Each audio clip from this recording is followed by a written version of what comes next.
Hello, my name is Joo Dee, and I'm a guest here on Don't Evolve Me. We are treated very well, and I love my fellow guest, Joo Dee. Jake is an amazing host, and he gives me equal talking time. This is the greatest podcast that all should hear.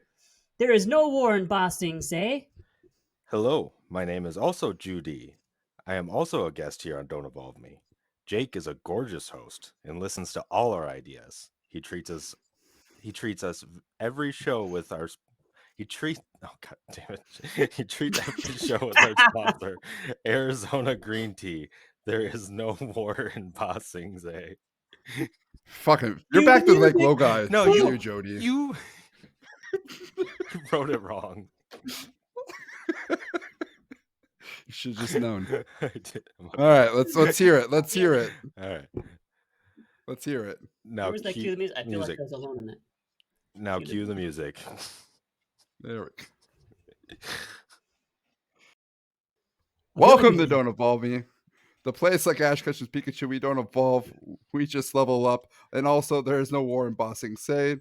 Hello, Donald, aka Joo Dee, aka It's a Mia Mario. Hello, Brandon, aka That was the also worst. Joo Dee. It's a me, a Mario of all time. But Hello. all that. And sorry if you guys Brandon- see the beginning of this. Brandon, do you want to I don't know continue if there's how a lot you of were false talking information about at the how beginning, I like, miswrote? for example, Yeah. amazing host, gives me equal For the- talking time, all that stuff. Yeah, I mean, it was all good, and for the first time, I actually had a prompt here for how to go down a little bit, and yeah, I got to that line, and I'm still not sure exactly what he was trying to say with it. He treats us every show with our sponsor, Arizona Green Tea. Oh, There's no war. like you're giving us a green tea every show. Yeah, Okay, I'm not okay. I'm not actually giving you green tea at all. Yeah. I Brought to you now by- I'm But, sorry, like- I'm trying to. I understand what you're trying to say now, but man, that really just like threw me for a loop. Yeah, you were struggling. Yeah, Back I to could like not- low guy with you. Yeah, Just yeah. bring him back. Not quite. Bring all Judy things back. there, not gotta go through some more cultural training with the but- dilute. All right, let's get into it. Welcome. This is the state of review for Avatar The Last Airbender animated series, book 2.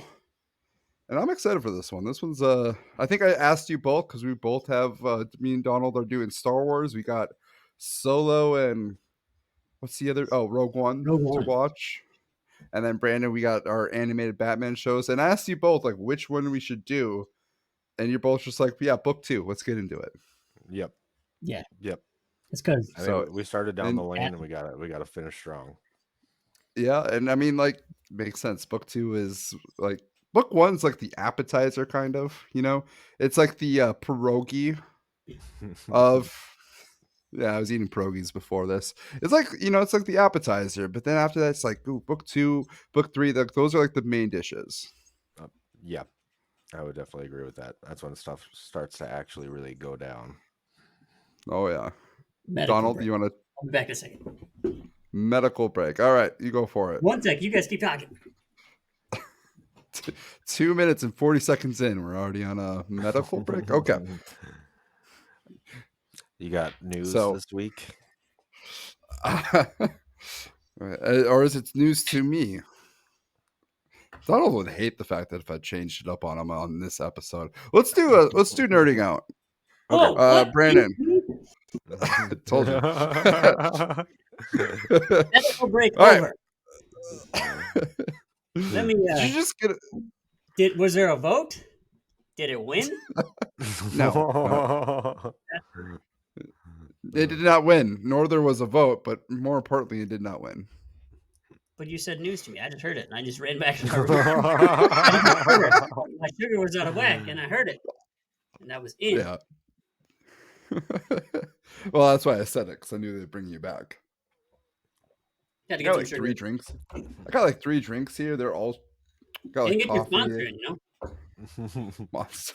I already finished my Oh, cup of maybe. coffee that I got rolling. Did not last That's fair. long. That's fair. All right, let's get into it. What are you nerding out on, Donald? You've been you were talking about this before we even started. So I'm gonna give you the Oh floor here. yeah, I mean, I guess I could start here. But you guys ever played that game? I Want to Be the Guy? Huh? Anybody? Game's I, great. I have I mean, not. as long as you want to kill yourself at the end of the day, it's a great game. Great game. You know, I haven't played it, but I've definitely enjoyed lots of people watching lots of people play those types of games, including that one. Just those rage yeah, bait because you just games. They're you know it's fun to watch. you wonder how you can murder things or throw remotes at TVs or anything like that. Play that game. You'll find out real Play quick. that game. Is it Mm-hmm. just like purposely trying to tick you off the entire time? I Like mean, that's that's the pretty much point, the right? game, right? Like, that's the whole Yeah, idea. Yeah. it's all I like might have. just Oh, like It's you all go. memorization and stuff. yeah, unavoidable deaths that you only know that they're there once you die from them, and then you have to start over, and then you'll be like, okay, now I can avoid this one, just to walk into another Oh, unavoidable death, and then you're like, okay, now I can't do that, and it's like very trial and error. And it's like super impossible when you get to the later levels because you got to like do these impossible jump things and Oh, I'm super sure. fun. Yeah, I feel platforming gets pretty crazy. definitely Super. not designed for kids these days. No, definitely not. That is definitely a rated R game because you Well, die like just and you well, get just like dismembered. It's great. well, just the fact that Mm. like I feel like these like the games now that are coming out are very like, hey, I'm gonna hold your hand. We're gonna make sure you know what you're doing Well, they before just we want send people to you keep out playing as there. long as possible. Yeah, all about Checkpoints retention. constantly, and then this game's just like, yeah, it's very much NES. You get no save points. Once you die, you start over, and yeah, it's difficult as fuck. We're trying to make this hard. Mm. Yeah, It- I miss that of But games. Like the grind. The other game I'm grinding on is Yu-Gi-Oh! Forbidden Memories. oh, you're Oh, still Playing on grinding the on that one? emulator. oh Oh, man, the that's a notorious. grind. That's the one where you just like fuse random monsters together and stuff, right? Like it's not Yeah, you got to any use monster rules. types. There's no like Yeah, rules to the yep, game. yep. Yeah, That game is. I've heard that it's a ridiculous one. I've watched people speedrun that game too. Takes like eight yeah. Without hours. the emulators though. Yeah, Yeah. yeah. Oh yeah, it's not. Yeah, it's not. It's like a notoriously long speed run. Yeah. All right, Donald. Anything else you're nerding out on? Oh, anything else? No, those would be the two for now. All right, Brandon, you're up. I've just been playing a bunch of Magic the Gathering Arena lately. I see that every time I Yeah, go on Discord to message you. I'm like, oh, he's playing playing Arena. Magic the Gathering. Yeah, Jake, you better finish this. If you're nerding out, you better say some type of Pokemon shit. Because if we yeah, get right. Yu-Gi-Oh, Magic the Gathering, and Pokemon in one Yeah, we got podcast, the trifecta. imagine the Right. shit forces Um, that would come into play. I did recently I take do. deck for the first time all the way to Mythic rank, which I'm a little proud of, which is like Master, like the highest tier.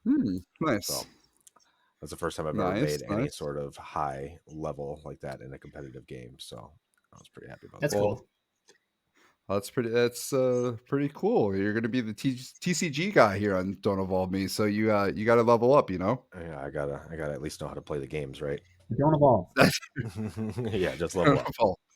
So I guess Just I can't. level up. That means I'll have to play very specific Pokemon decks if I'm not allowed Yep. to evolve anything. Yeah, They're out there. basically. There's quite a few of them out there. Speaking of, so I want to jump in here with nerding on specifically Pokemon. I am doing a Pokemon March Madness tournament. This will, by the time this episode comes out, which is like 2 weeks from now, from when we're recording this, Nice. it's still going to be going. So right now, I think as we're recording this, we're still in the middle of round one. It's going to be interesting to see who wins. Walk You over guys got to get out Venomoth. and vote. Be real. That's the one I Huh. saw. Muck over Venomoth in the play-in. I believe Dragonite won their matchup. The big surprise was Tentacruel over Executor and Seadra over Onyx. What? So the big surprises so far. Seadra Yeah, one over Onyx? Yeah. I mean, Your there's fan only base a is few. trash. All right. I would say Hate all of you. the funny They don't thing know. is, the one of the votes was my wife. So, and she was Seadra. So I'll let her know that you said that. Oh, Trash. in the doghouse. And the dog. So yeah, you guys gotta get out and vote on TikTok. It'll be on Facebook too. Just put a comment in the video which Pokemon you want to win. There is no criteria. So yeah, hopefully your favorite can win. My Alakazam and Blastoise has not gone up yet. So we'll see how far they go. Those are my favorites. And if you vote But wrong, Donald will say you're trash. Gen 1, Yeah, right? that too. Yeah, I'll say Gen 1. All Gen 1. All There is Gen 1. a right and wrong answer to this. We all know who's number 1. Who do we think is going to be number 1? What's our vote? That's the real question. It's Just for either Gen Eevee or 1. Charizard for me, probably. What? What? But this is like I mean, the entire. I'm doing the entire evolution line, so Gen All right. 1. I feel like so 151 includes Mew, right? it's not part of that's the one. tournament. Well, what's Is 151? is What the is number 1 part of the tournament? That's what matters. Number 1, Bulbasaur. Yeah. Yeah, he's Well, part of no, not Venusaur. Bulbasaur. I mean, there's 2 of them that I'm thinking of, Jacob. You should know the 2. I mean, if it's The number 1. if it's Think not about Mew or Mewtwo, it's got to be 007, baby. Yeah, they're not in the Alakazam. competition. 007's not in there? Squirtle, Blastoise is in there. Like they're just combined. What? I thought this was Don't Evolve Me. What the hell? Don't Evolve Me. That's Yeah. fair. That's fair. remember this Squirtle Speaking Yeah, of Don't yeah. Evolve Me, I'm playing Baldur's Gate 2. Finally made it to Act 3 Heck yeah. for Baldur's Gate, and there was a choice where like, hey, I can evolve your character into like more powerful being, basically a half mind flayer Spoilers. or half a. Oh, spoiler! alert. Sorry, Yeah. big spoiler. And like, there was that choice of like, do you want to evolve? And I'm just like, part of me does, but also part of me is like, don't evolve, just level up. No, I can't do this. It's like this is the play. I can't Don't evolve. become Ash Ketchum. The guy I won will one say- tournament. In my playthrough, I definitely evolved. Yeah. Yeah, I did it.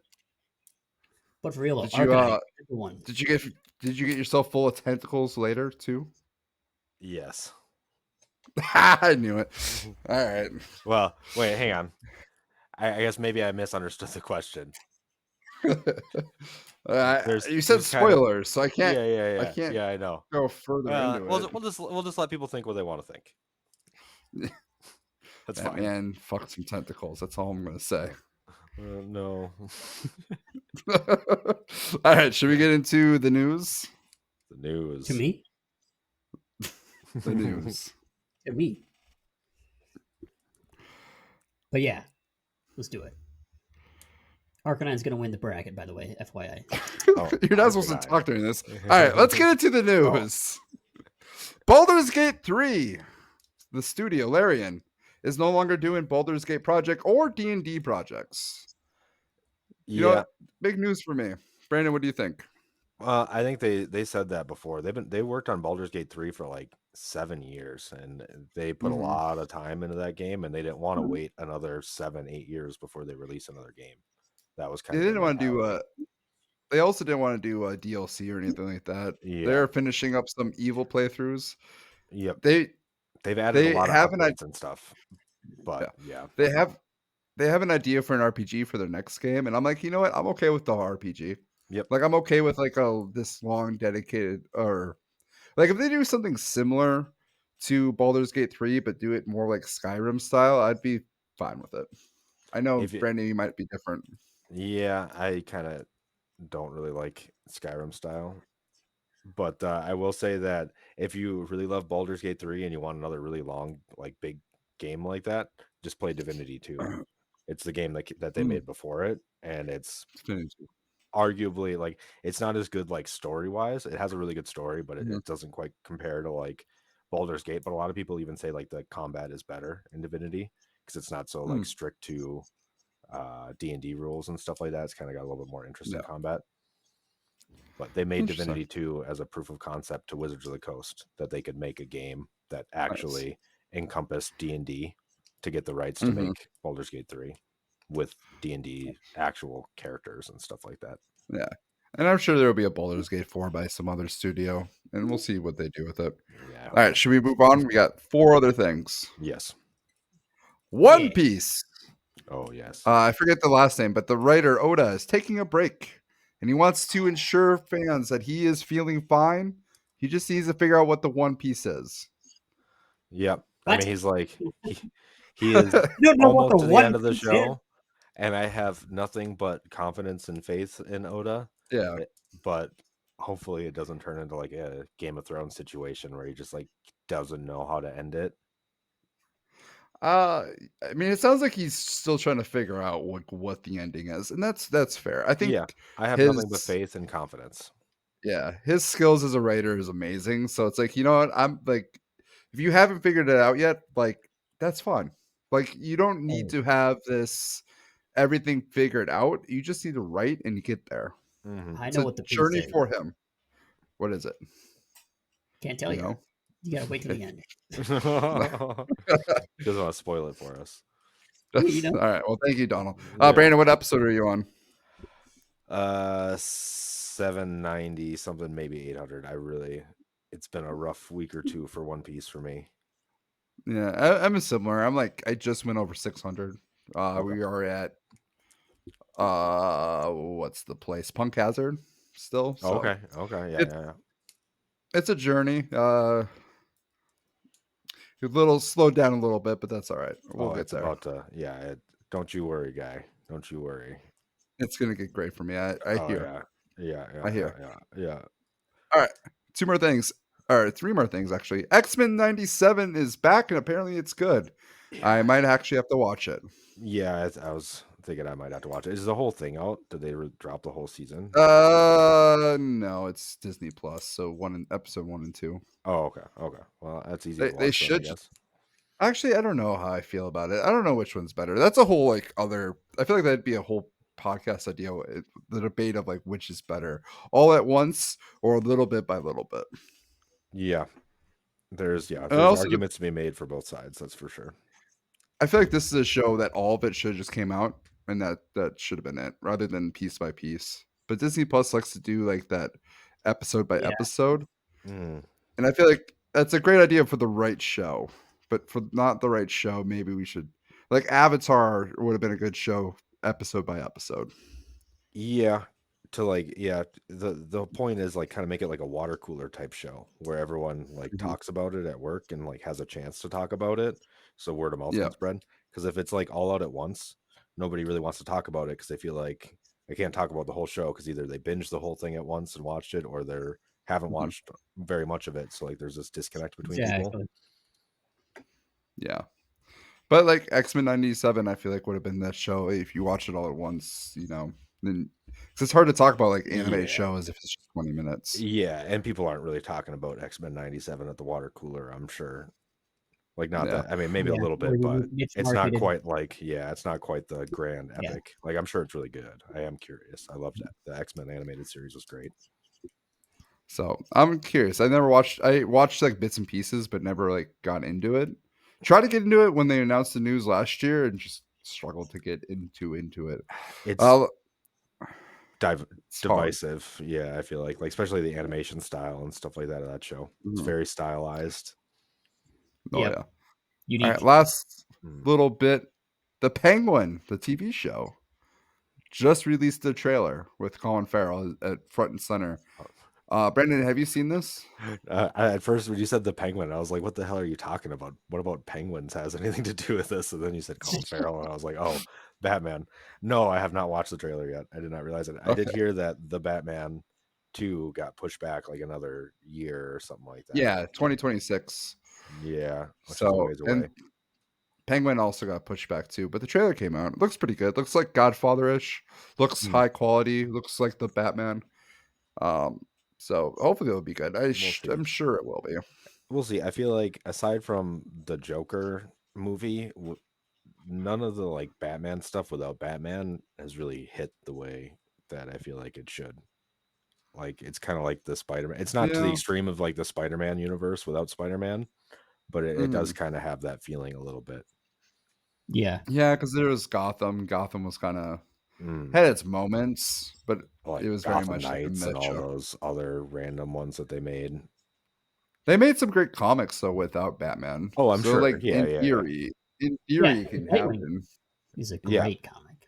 You can definitely. I feel like you could just do a lot more with comics and stuff like that. Like it's a lot easier to go That's Yeah, true. places and stuff like that. And if you want You to still have gotta have like the a little, Batman his story into it, like a lot of it, yeah, to make it and you work. can have like flashbacks and stuff of Batman in comics like really easily. Whereas Mhm. like in a show or something like that, to actually like have somebody suited up as Batman and stuff like that, It's kind of a whole. Well, they did it. title. They did it in Teen Titans. Yeah, But it was a dream sequence. Yeah, and I will say that Joda, is that his name from Game of Thrones? Oh, the guy Jorah. Yes. Yeah. Jorah. Jorah. Yeah, I loved his Bruce Wayne. I think he played an excellent Bruce Wayne in that show. He did. That show sucked though. Yeah, oh yeah, not a good show, but yeah, he did play. I enjoyed Bruce Wayne. That was one of the parts of the show for me, was just seeing him like talking to Nightwing, Dick Grayson, and stuff like that. For sure. All right, should we get into what our actual topic is? I suppose. All right, let's get into Avatar Book 2. So my first question to you guys: the title of the book? Earth. Book 2, Earth. Sorry, I forget there's a title. I just call it Book 2. Book Earth. Book 2, Earth. Earth is. I feel like that's a very fitting title. Very much all in the Earth Kingdom. I think they have like maybe a moment outside of the Earth Kingdom, but all in the Earth Kingdom. So my question to you guys is, what is your overall thoughts of this book in comparison to like book 1? I think since they kind of laid the foundations for all of these characters and stuff like that, it really gives the opportunity for a lot more growth and like other storytelling in this season, which I think really opens it up and makes it a lot better. Yeah. Well, I mean, the first season is great, obviously, but I'll second that. Yeah, I like how they kind of get it. The first season, they kind of hop around everywhere. It gave you a really good roadmap. Like, here's what the world looks like. They did south to north, kind of saw everything in between. Not really too much of the Fire Nation stuff, but they just kind of hinted at it over there, off to that area. So Earth is like, it's cool to get a focus on one solid area now, because you understand like the world, how it was built, to get into a very subjective point of that world, or in this case, Earth, which I thought was really cool to develop there, especially because we really haven't met. Well, kind of hints at the beginning episodes. Who's going to teach Aang earth bending? So we're all assuming something in our head, and they kind of hint that right out of the way. And they're like, not that. You're like, okay. They kind of tease old people to teach them all of the elements, but then it's not an old person at all for any of them. It's which is a beautiful character arc. Like, nice. Yeah. But all the old people have age. But all the old people happen to be connected together anyway. If you haven't thought about that. I felt this like book was like 2 parts almost. Like the first part was finding an Earth teacher, right? Going around the Earth Kingdom trying to figure out like, hey, who's going to teach me earthbending? I already know waterbending. I already have my waterbending master. Who's going to teach me earthbending? But then once he finds that earthbending, it turns into a, hey, I have to go to Ba Sing Se. And it becomes like half Earth Kingdom, half Ba Sing Se season. And I feel we got 2 different stories. But the later half of the story, I get very Empire Strikes Back feeling to it, especially the very last episode. I could see that. But I also think like this story is different for like our 2 different like parties that we follow, right? We follow the Aang group. They have their own mission, and I already stated their own mission. But Zuko and Iroh also get like, I wouldn't say more focus. Yeah, almost as much focus, it seems like. Almost. I would say like at least like a third of the focus. Yeah. But they get more protagonist like focus rather than antagonist. You get to see Zuko kind of grow, and you get to see Iroh kind of like nurture that growth at the same time. Like, hey, I nurtured your path for the Avatar, but like we've already hit that road, and we already like that mission's gone. That mission has passed. What's next for you? Yeah, I mean, they really set that up in the first episode really well. Oh yeah. All right, so I have each episode kind of listed and like what happened in each one. Should we kind of go episode by episode and kind of talk about each one just briefly?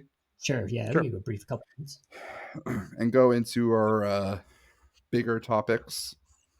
And if you guys have questions, individual questions, please shout them out. So the first episode is the Avatar State, and I felt in this episode they go to the Earth Kingdom. or they finally go to the Earth Kingdom. They meet the first like leader in charge, and he's all about using Aang. He's all about taking control of the Avatar state because he heard what was happening, and all about the training him to utilize it. What are you guys' thoughts on this episode? I think it's a very key episode in a way. I mean, just from the Avatar standpoint, as far as the Avatar standpoint kick on, because you learn more about the Avatar state, I like giving some detail inside of that Avatar state, what it actually is and what it actually means. And it kind of shows a risk of actually using the state, where most of the time you've seen it prior to this. Like Avatar state, oh, it's just OP and it's awesome, but not realizing the effect that can come off if Aang gets killed in that state. Like what would happen? Like learning that in that episode, I think is beautiful. It's a risky state to be in if something happens.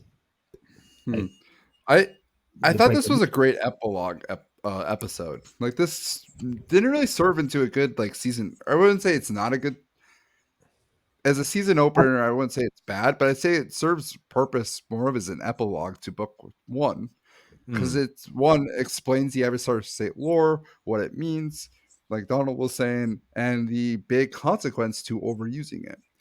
I also feel like this shows a really big thing too. That is that the Earth Kingdom isn't really full of good people. Yep. The Earth Kingdom is not good necessarily. They're not necessarily bad, but they're not necessarily good. It's not so and I think black it's just and white. Yeah, and I felt like that was just a great like start to it. You know, that first like hints at like, hey, it's not what you think it is. It's not like the Earth Kingdom are good guys. There's Black and bad people at the Earth Kingdom too. Kind of hints at that. There's bad people everywhere. There's good people everywhere. Yep. They've met some bad ones. They've met some good ones along the way. Yep. It's really good to focus on that. Yeah, they've met some good people from the Fire Nation. There's a lot of good what's foreshadowing in this, because Zuko's and Iroh's story in this too, where they're relaxing, they're in their own like spa, and then they get the opportunity to go with Azula, and Iroh's like, something's wrong about this. Your father isn't this forgiving person. Azula's being like, hey, we're gonna forgive you, come back, but no, they want to arrest him, and one of the soldiers slip up, and then Zuko and Iroh run away, and they become fugitives. And I feel like this is a great foreshadowing episode, because like what happens in this episode kind of was hinted here. What happens to the last episode? Avatar state. You can die in this state. What happens in the last episode? Aang gets shot with lightning. What happens in this episode, or in the first episode? Zuko has an offer from Azula on the table to join the or the Fire Kingdom, and in this episode, he takes that offer, a similar offer that Azula offered him in here. So it's a cool foreshadowing episode. One I just watched today, and I watched the last episode too. So it was really, I don't know, big foreshadow. Yeah, I mean, of the ending of this season in particular too. Yeah. Should we? Any more thoughts on the first episode? I mean, it does kind of expand Aang and Katara's relationship, I suppose, because she's like pulls him out of the Avatar state when he's freaking out. Because she thought she died, right? Yeah, like kind of like the ones he loves. Yep. Yep. Which leads great to the next episode, The Cave of Two Lovers. And I feel like, for the most part, this was filler, but it's fan favorite filler. Oh yeah, Secret Tunnel. Yeah. Secret. I forget how this. I should have you guys sing the songs for the Cave of Two Lovers. Shoulda, coulda, woulda. I would say this episode, I don't have much to say about it. I think it's just kind of cool thinking about like, one, it shows the Fire Kingdom very much on Aang's tail the entire time. How they can't fly with Appa because like they're about to shoot Appa down, so they have to go through the cave. And in this, the big like character arc is Aang and Katara showing their love essentially. And yeah, so that's, I don't know, that was pretty much the gist of it. It's like, it's a good character episode, but really fan favorite filler that somehow ended up in season 1 of the live action show. Yep. Yep. But Yeah, we didn't get also with any of Taka- Aang waterbending. Nope. Or we didn't. We got Sokka and Katara love. We got incense love, not brotherly kid sister love. whatever it was. You nasty cultured swine. All right. Next episode of that, Return to Amashu. I feel like this was like the first big episode of the season. First epic episode. And it shows many things. One, it shows that the Earth Kingdom is not infallible. Like they were taken by the Fire Kingdom. It basically just like turned up the oven a little bit, turned up the stove. The Yep, flames stakes. Yeah, are getting keep it up a higher. little Like bit. the Fire Nation are ready to charge. And guess who led that charge? Who took over Amashu? Azula. Azula. Yeah. Yep. Like I never knew how brilliant and how like much of a child genius and prodigy she was. Oh yeah. Because her feats in book 2 alone are amazing. Yeah, She no one could take that for years. she took out Amashu, and then we'll talk about later what she does. I hope they keep her a Um, bitch in live action. Just want to say that. Right. Because if she has some sort of arc, I will throw Yeah. the show off a cliff. That's my only. She's gonna get a redemption Ooh. arc, and she's gonna be the one to teach Aang firebending. If that's how it goes, I'll kill you. That's it. I will Kill say there was this artist that I found on online where it showed like an alternative universe where Aang and Azula were like a couple together. I'm like, this is fucking weird. Like season 4, it's Katara and Zuko, and then it's Aang and Azula, and I'm like, ugh, like That sounds awful. that's like an oil water matchup. That like I'm like, you know what? I feel like Aang would actually be into this, like after he's done saving the world. But yeah, so we get first epic episode. Azula is a genius. We get Team Avatar versus Team Azula, which is like the first big like fight between the three or between the groups. And then we learn that King Boomy was captured, but he allowed it to happen. Boomy is patient and he's so powerful he can use his nose to earthbend. Yep. Right? Was it his nose or was it like Yep. his mouth? I forget. He just knows. Uses Yeah. it. It's fucking crazy. Just like I can't even like move my nose. He can move his nose well enough to earthbend. Yeah. Crazy. So that was Return to Amashu. Then we get to the swamp, which is like another filler episode with a lot of lore. Yeah. Interesting. And kind of expanding. It's starting to show like these different like subcultures and like sub tribes and stuff like that to the different elements by like introducing like swamp benders and stuff like that. I think it's the first step kind of showing all of the expansiveness that there is out there, that it's not so just basic as earth, water, fire, air. And also just like the swamp itself, like the place, the importance of that lore. Yep. And just one giant tree is the whole swamp. Yep. The whole swamp. And like what I thought was really interesting is the visions that Aang was having. Like all characters were having visions. All characters are kind of like, I feel like this is the episode that kind of just like, hey, these are what our characters are about. This is their goals. This is what they've been through. Like it's kind of like that episode. It's a catch-up episode while also expanding the lore. But I feel like the big one that blew my mind was the vision of Toph. Because it was never like direct, like it was Toph, but it was vision of a girl who was supposed to teach him earthbending. And there was a message. Yeah, and there was a message in there too, where like the swamp is kind of like this mystical place where time isn't quite linear. Like time is kind of like comes back. And I remember a certain specific character in Legend of Korra. And I thought that was very interesting. So you guys remember where Toph was in Korra? Oh yeah, she was in the swamp, right? She was living under the tree. Yeah. Yeah. And so I thought it was interesting. I'm like, weird. Toph, like he's having visions of Toph, and this is where she ends up living, and time's not linear. So in a weird way, Toph of old is communicating with Aang as young. Yeah. So I thought it was a cool callback. I guess it's not callback, but I guess it's. That's called reading into too much. Hey, I like the foreshadow. Korra. I agree with that. Korra thing. I'm pretty sure they wrote that. Brought up Korra. We don't bring up Korra in this at all. Korra doesn't exist. Korra does not exist. Korra's fucking great, and you know it. The idea, all right. some ideas in Korra are great. Korra itself. All right, next one is Avatar Day. I feel like this is like the general notion of this episode is they go to this village. They're like, oh, they're celebrating the Avatar, and then they learn like, no, this is anti-Avatar Day. This is like the day where we shit on the Avatar because our great Kyoshi killed our leader. Mm-hmm. And I felt like this was more filler, but also more lore. And I also feel like what was great about this is this is the first real episode that shows us like propaganda. It shows us anti-hero propaganda that's like not necessarily of our side. Not everyone's for the Avatar too. Like not everyone's like, yay, Avatar.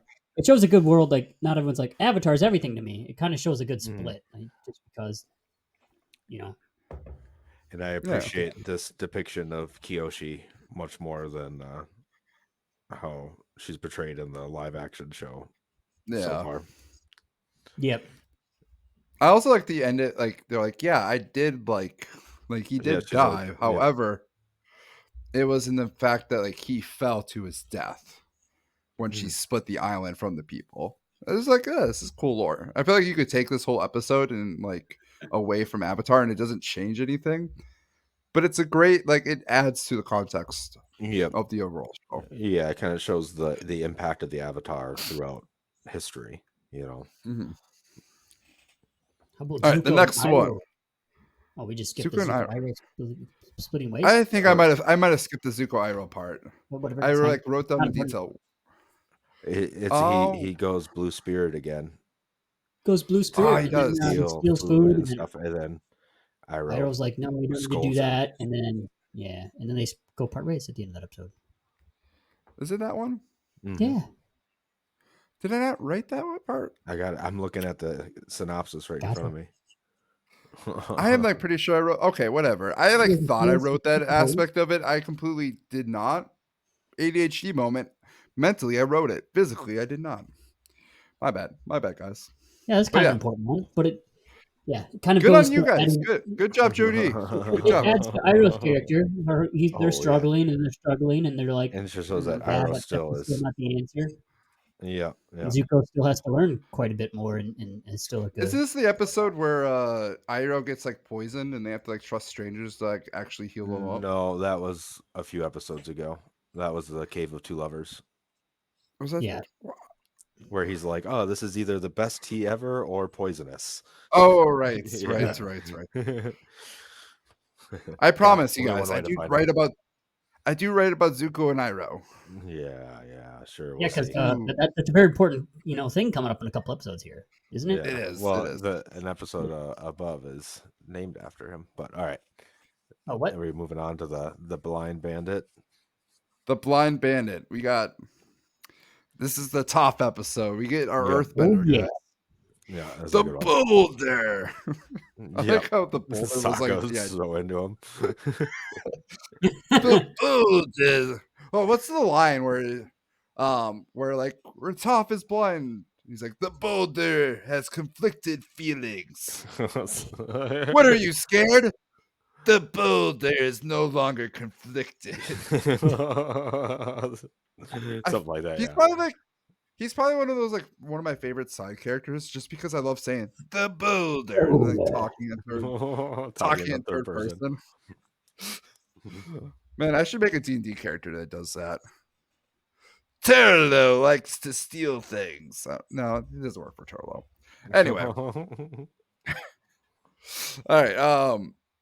Yeah, I don't know how much to like to say about this one. They go into Earth fighting, like the underground Earth fight ring. Wow, Donald is what? Continue. All right. You mean the episode we talked? Like, I don't have much to say about this episode. What the fuck? It's like it's the intro of Toph. Yeah, but we learned. Yeah, but Toph shows how fucking power. She's like a noble. The younger person who sneaks out of their house to go to this thing to fight. Underground fight ring. She Yeah, didn't she's want a to be the blind trapped noble. princess Yeah. of a blind princess lady. Then you find that the Toph is like the champion at the end because she's incredibly amazing at how old she is, like 10 or Earthbending. 11. I don't remember her age. Yeah. And everyone's like, Around who there. is 10 this or 11. amazing blind lady person that no one thinks is anybody? And it's like, oh, that's Toph. That's my daughter. I Honestly. love Toph as a character though. Just like as a person, she's just like this person. You know, she's very like go for it, aggressive, but like everybody from her noble life is she's just this quiet girl. I don't know. It's interesting. Yeah, and She then has the she has mask, little but then the personality background. moments. Mm-hmm. Super sarcastically funny. It's awesome. I love all her blind jokes. Oh, what was it? I think you look beautiful. Oh, Yeah. damn it. Yeah. And Sokka's drawing a picture of Appa for the booking posters, and she's like, I think it looks just like him. Well, thanks, thank you. Toph. There's so many blind jokes. I almost feel like the show might have to get canceled. Like if they do it for Netflix, because I don't know if Gen Z can handle the blind jokes. I mean, Do you she's think the they're one gonna making do them. it? You think? Yeah. Yes, I love them. I think they're like. I just like that's it's the best way to deal with stuff like that is to have a sense Yeah, of you're humor. playing into your own trope. Like, why not? yeah. I find it hilarious when people do that. Oh Like, yeah, exactly. we all know what we're like. Yeah, a good sense of humor. That's what I see. A sense of humor with it is always a good Oh, yeah. take. Mm-mm. But Toph, meeting Toph that whole episode, that was awesome.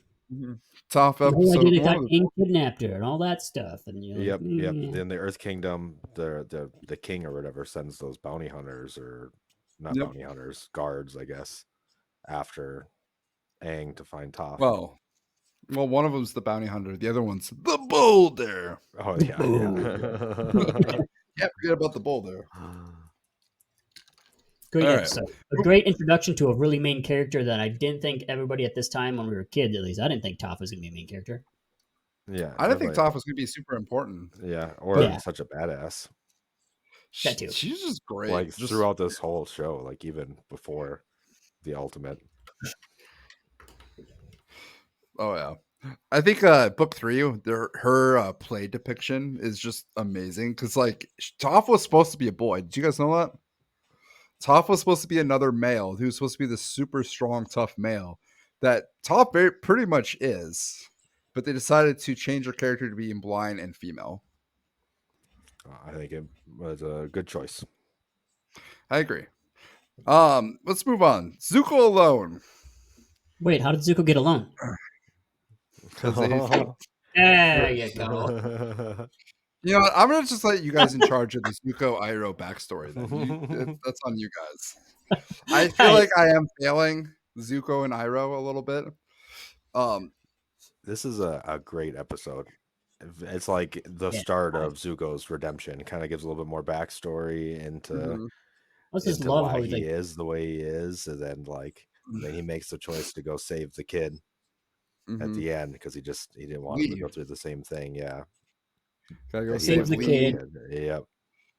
Reveals himself to Fire Nation, and they still attack him anyway. It's great. And then they're just like, "Fuck it, we don't like you."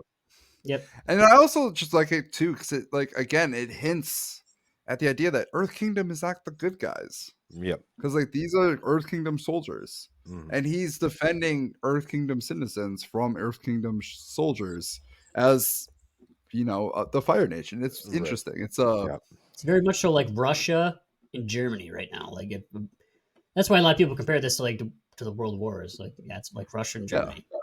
A little bit. I think it made me think I did ask this question today. I'm like, is the Fire Nation the good guys? And then immediately I'm like, well, they did genocide, do a whole genocide. Yeah.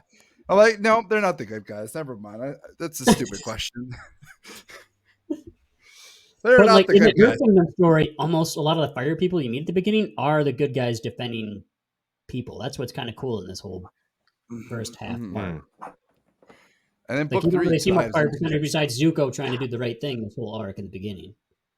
And that's your Fire Nation. You're like, wait a minute. And I wrote too. And then book 3, you start to see they fuck around with that idea, and it's great. Yeah. That's a book 3 story. Yeah, so Ozai. We also get backstory too about how Ozai screws Iroh out of leadership, or Yep. Yep. as and they never tell us like what exactly happens. You know, I think Well, what is it, Fire Lord Azulin? I forget exactly his actual name. I don't Um, remember. But yeah, Azulon. because Iroh fails at bossing Zay, and Mm-hmm. and abandons his post because his son dies, and Mm-hmm. then Ozai goes in and he's like, "Hey, he's supposed to be this great Fire Lord ruler, but he just left. He didn't even, he gave up or whatever. So I should be the one to be your heir." Yeah. And then conveniently, dude dies like that night. His Yep. dad. Yep, and he Mm-hmm. takes over, and yeah, Azula is the one that breaks the news to Zuko. Do we ever learn exactly what happens to Azulon? Do we I feel like know? I feel like it's maybe kind of implied It's that implied that he it got was killed Kate by Ozai. Ozai, Yeah. but it's not. I Or mean, he was I wouldn't also be That's really surprised if. old. It could have just been a coincidence. He did look really old, Yeah. but at the same I time, wouldn't be it's surprised if. destiny. I wouldn't be surprised if Azula is the one who killed him. Isn't it poison? Because Iroh hints at it. Does Like he? it's hinted at poison. I think Yeah, so. I think it was he poison. got poisoned from I Ozai. Because could like see if that he being if he Azula. died, they would like if he died, they would have noticed it would be death by fire. Right. You would think. Yeah. Yeah, So Probably I don't from know. poison. that's why Iroh has like a whole I thing about poison and all that, and he talks about that's after this mhm, happens too. Like they talk about this yeah. episode, and Iroh talks about like the deadliness of Yeah, poison I and think. all that. I think you're right. He gets in a shtick about it.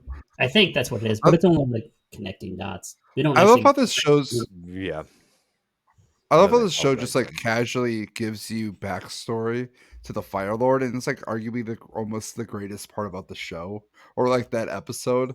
Because at least like lore wise, it's like the most interesting part of it. It's like, oh wait, this is what happens to the Fire Lord. Like, man, this is like kind of fucked up. It's a kid show, Yeah. but like as a kid, you're just like, oh, that's what happened. That's what happened, and you don't think like more of it, and you realize like, oh man, this is like some Deep. dramatic shit. Yeah. Yeah. All right, so the next episode is arguably one of my favorites, and that's the chase. Mm. Yep.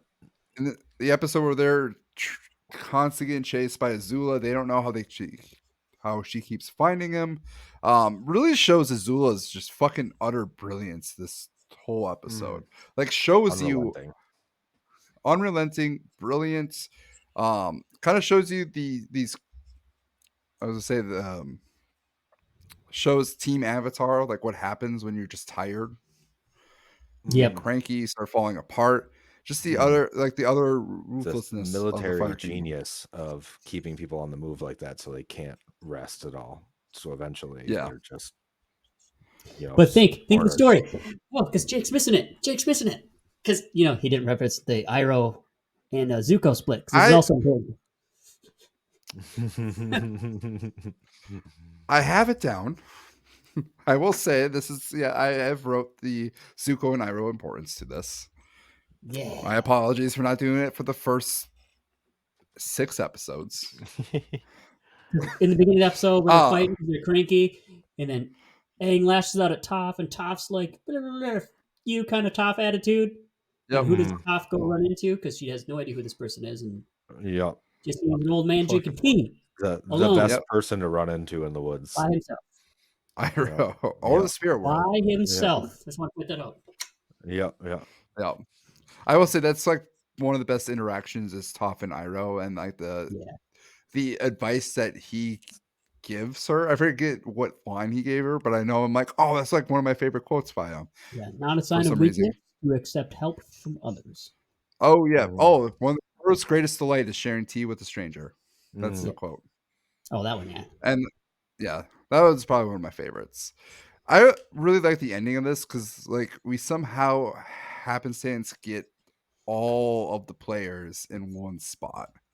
And Mm. at first it's Zuko and Azula versus Aang, but then we realize, or it's like the 3-way fight between the 3 of them, and then it becomes Team Avatar, Zuko, Iroh versus Azula.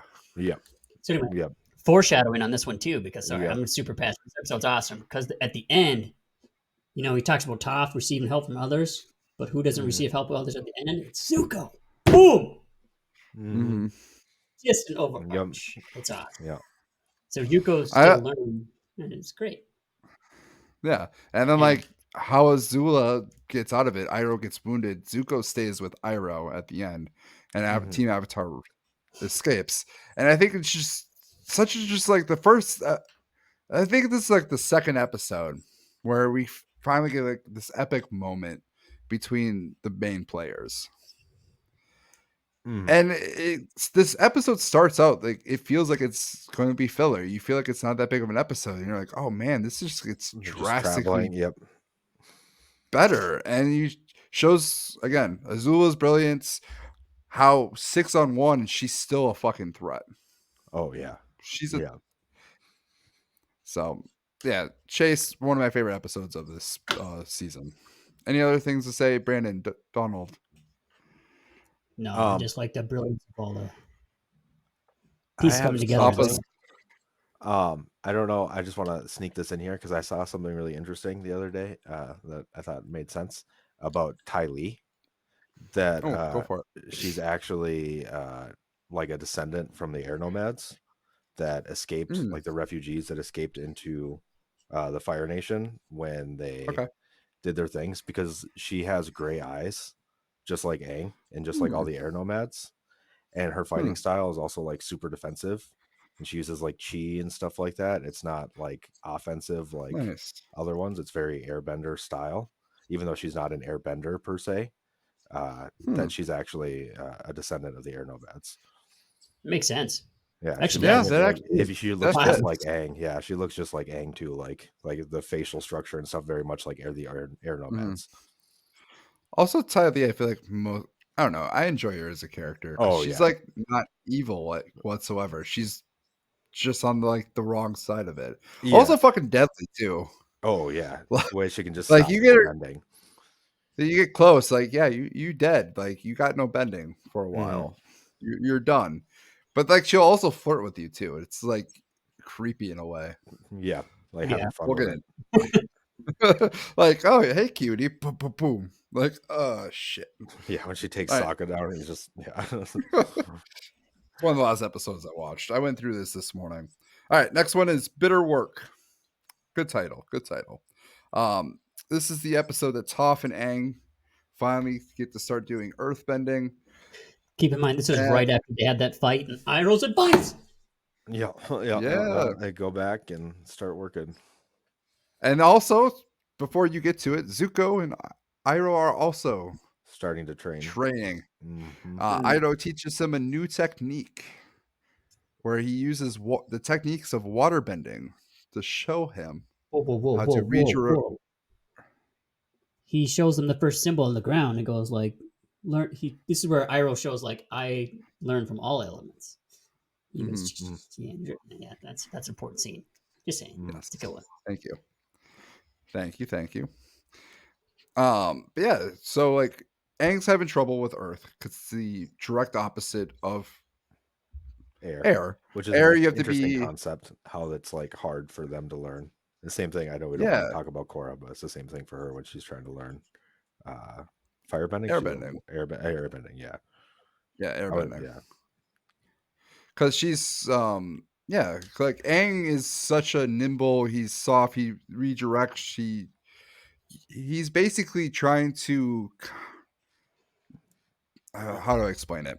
He's essentially using air techniques to counteract his opponents, right? He's just countering, he's just evading, avoiding. That's his fighting style. Whereas Earth is like, nah, you got to stand up to your opponent. You Take have it to head on. be strong, Yeah. head on stance. And I'm like, oh, this is fucking great war. 'Cause like this is also a great just like Life lesson. moment for Aang. Yeah, Mm-hmm. it's character building. You know, like he has this huge obstacle that is exactly opposite, and he has to overcome it to one be the Avatar, and two also the save Sokka Mm-hmm. Stuck in the ground. with the moose lion coming at Yep. it full bore. Toph And is just yeah, watching the whole time. oh man, Toph's great. I also just like the Katara Toph teaching approaches. Like Katara's all about like reinforcement. You got to give positive praise, yeah. which is very much like Yeah. the gentle parroting. I'm so used to like the Katara method because I work with kids, like being soft. And then there's Toph, just like fucking just badass, like get the fuck, just do it. Like is forcing him, is humiliating him, and I see that too with like a lot of like older teachers. They're very much more like direct, and I just love the comparison because I'm like both are right to a degree. Yeah. You got to be gentle, but also like, man, you got to really fucking just do it. Yeah, sometimes you just gotta be a little firm too. And Yeah. the big moment, and the big character moments is Zuko too, so you can't forget about Zuko, otherwise I'll get yelled at. How dare you. Zuko at the end. Iroh does not want to teach Zuko, or does not want to shoot lightning at him because he does not think he's ready. So Zuko, in the middle of the storm, decides to get struck by lightning to Yeah. learn the power. So I wanted to bring it out, or I wanted to just touch on that before we move on. Well, desperation. A little bit, but that's kind of Zuko. Yeah. Yeah. All right, we got a two-parter coming up. This is very much the two-part, kind of like the two-parter of book one. This is the big like half Two book parters in this climax. season. There is, but this one, I think this is like the turning point. Yeah, that's where they turn the page to get the other focus, I think. So we'll start with the library. I forget how they found the library, if they were looking for it, or if they just like happened to find it. They I were looking forget. for it. They were looking They were for it. looking That's why they went out there. And they Okay. just Yeah, happened to get find it knowledge. at the same time, yeah. They happen to find it. There's a library beneath the sand. The All of Spirit has all the knowledge, or has a lot of knowledge, and they go in there trying to find something that they can use against Fire Nation. And the All Spirit initially was actually still very much against it because, like, So that's all everyone ever came to do, was to get knowledge to destroy and get the one up on other humans. exactly. Yeah. And I thought his question was big, which was, what makes your cause different? And I feel like that was such a huge question. And I remember watching this like 5-6 years ago when me and Donald used to watch Avatar together, and that was like a huge moment. We're like, wait, what is different? Like, Yeah. there are heroes, they're good people, but like at the end of the day, they are there to find knowledge to defeat their enemy. Yep. Yep. That's So why I think that question is so underrated, like you said. Super. it's very much just, I don't know, like, it's a good question to ask. It's a good check for even for your heroes. Like, is our heroes right? Like, we know they are. They're good people who are just ultimately trying to end the war.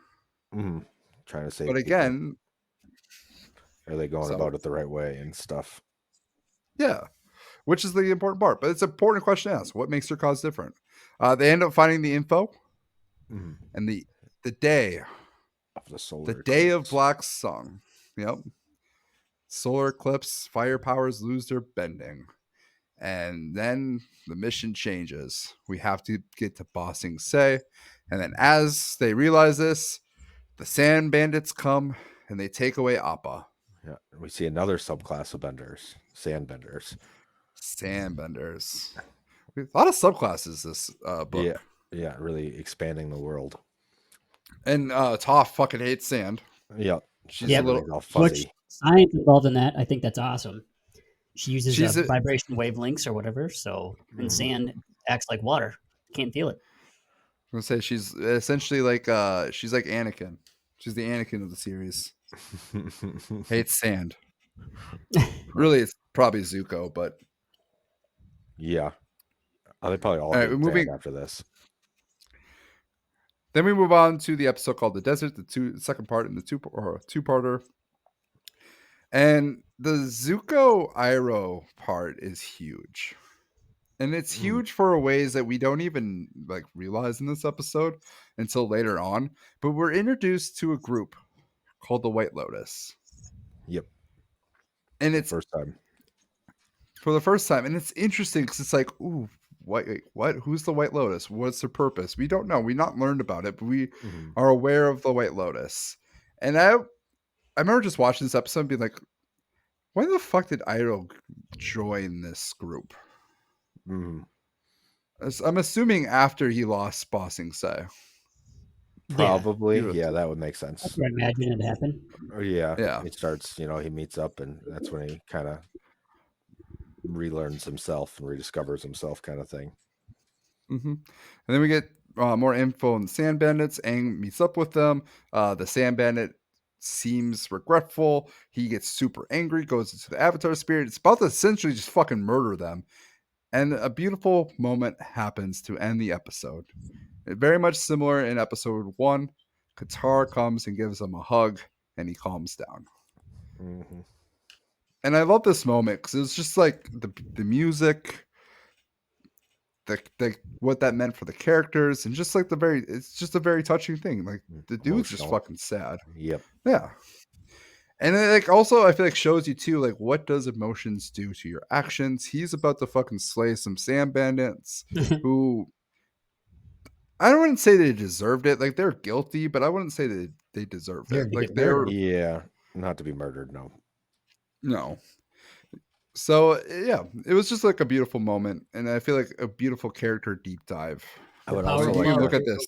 Man, I would also like to upset. Love heals. I would also like to mention that this is like the first episode that one of the things that really show how badass Toph is when the tower is sinking and she just stopped just holding the tower from sinking into the ground, so they have time to escape. Well, like that's how Appa gets kidnapped, and Aang is mad though too. Yeah.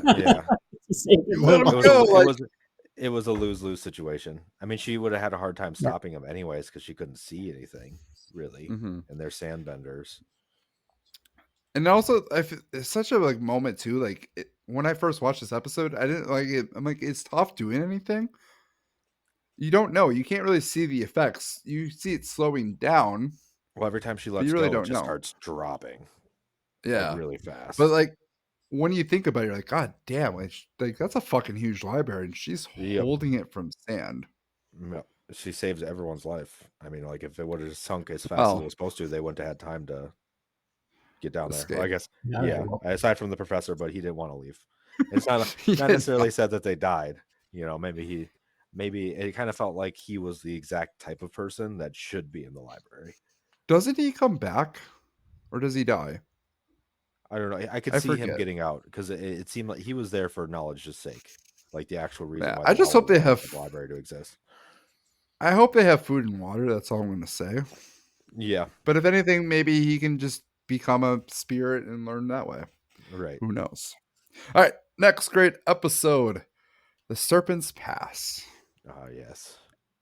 And this is like one of those episodes that's like it's somewhat filler, but really not filler. It's like big, but not that big. It's one of those like medium episodes that are important, but also really cool lore moment too, because he tells you about the two lakes or the two seas and the giant like skinny mountain that goes in between them, but why it's so dangerous to get past. And it shows it's the refugee episode, right? Yep. It shows you where all the refugees are in. And I remember watching this as a kid, and maybe you guys felt this way too. I didn't really understand what was happening in the episode as a kid. I'm like, what are those people doing? Oh, they're traveling. Oh, but like as an adult rewatching this, I'm like, holy shit, these are all the refugees from like the Fire Nation invading and taking over the Earth Kingdom. Yep. Like, oh, this is like harsh. And like the Earth Kingdom are like, let me see your passes. Like, I'm not helping you unless you have information. Yep. Very cool about the whole situation. And the Kyoshi warriors are there. We meet Suki. There is the Suki Sokka moment too, where she's about to kiss him, and it's in the moonlight, and he's just looking at the moon like, I can't right now. Morning happens. She's like, all right, I'm ready. Yep. I don't feel quite as guilty. Also, Jet. Yes, Jet shows up. And the Freedom Fighters are back. We get the Zuko Iroh moment too between them, where they're like working together, and then Iroh heats up his tea because he's like, "Oh, this tea's cold." Oh, wait, no, that's the next episode. That's the drill episode. Yep. I'm getting ahead. Yeah, we Yeah, I don't we see Iroh and Zuko like on the ships or whatever with them, and he meets Yep. Jet. That's the next episode. I'm getting ahead of myself. Yeah. Anyway, there's this pregnant lady. Toph was able to like get him on the boat, but Aang realizes this pregnant lady doesn't have her passports because they were like burned when their whole village got burned down. And so he's like, you know what, we're gonna help him pass. I'm gonna be a good person. We're gonna go through. And yeah, they found out why it's such a difficult terrain. They have to like swim through this area where like this, I forget what monster it is, but there's literally fucking monsters. Yep, and giant serpent thing. There was one moment where Toph is in the ocean and Sokka, it has to walk across the ice.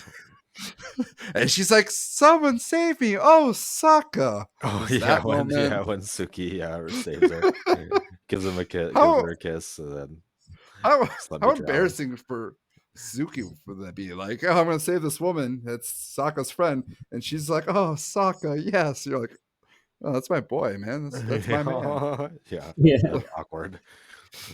Also feels that scene too. I just want to talk about it because it feels a lot of Sokka Toph rumors for Legend of Korra and like where her children come from. And there is rumors that the first, I'm like failing what her name is, but like one of the characters is Sokka's child.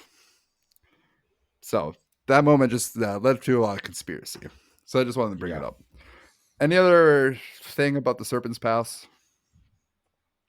I mean, they give birth to a baby and call her Hope. Oh yes! Thank you for reminding me. I forgot about that too. Yeah, the fucking okay. I mentioned it because I'm like I've just witnessed the worst writing I've ever seen from Avatar. Yeah, and it was that fucking scene. Yeah. We're gonna name this baby Hope. You said it now. Like, we know. We know. I never cringed. It's got to be unique. It's so. Anyone who's about to have a baby and they're like, "Oh, what can we name our kid? What would be inspiring?" Don't name her Hope. Yeah, no. Like, that's like you're cliche. You're unoriginal. You're like trying to be something, but you're not. Skybeam. If your name is Hope, I'm sorry. Your name isn't that great.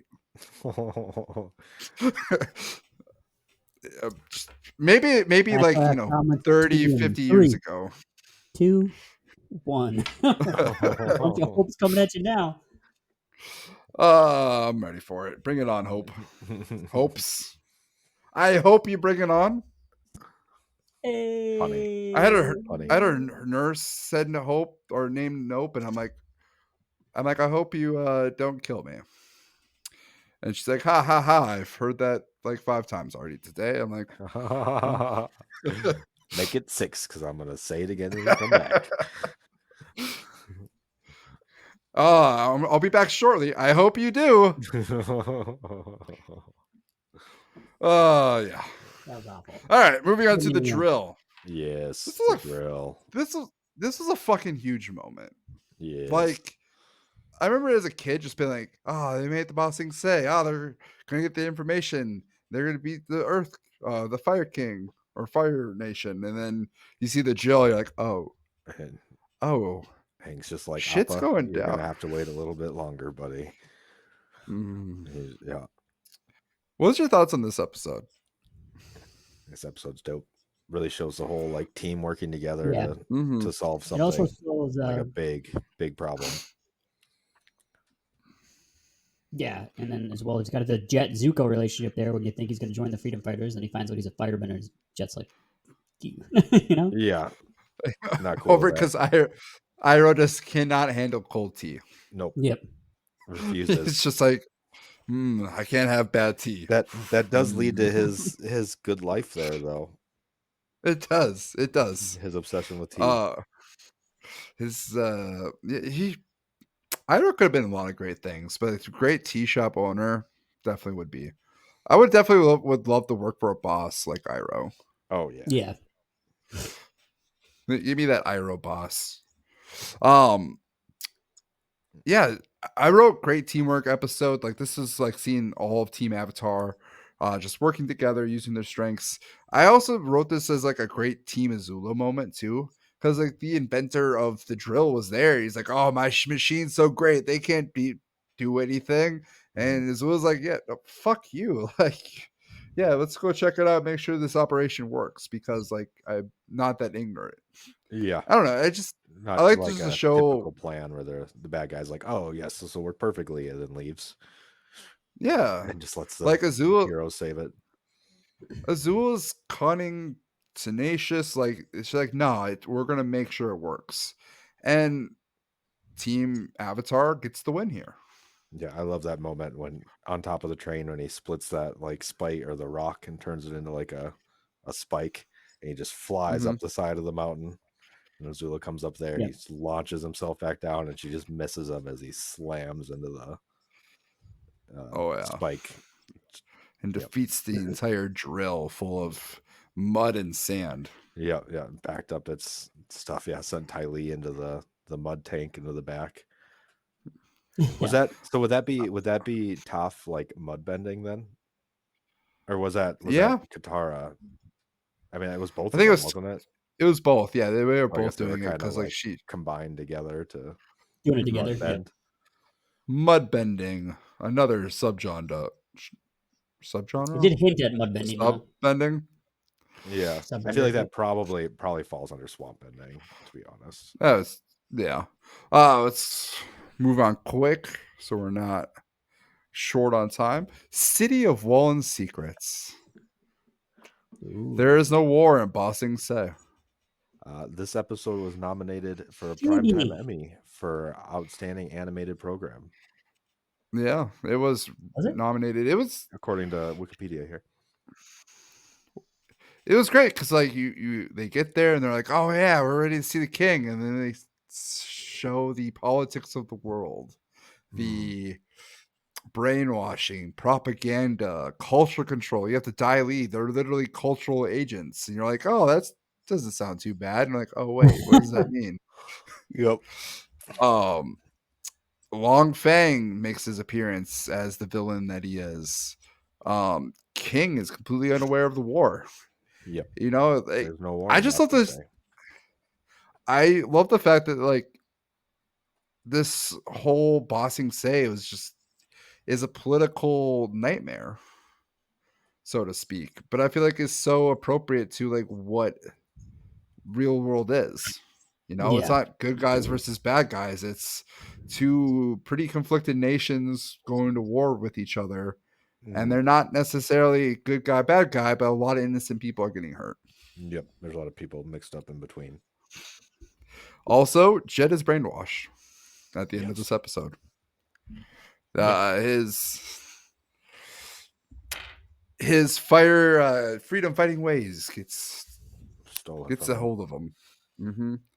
All right, next episode, Tales of Bossing Style. And I am gonna just tell you, this is probably my vote for best episode of book 2.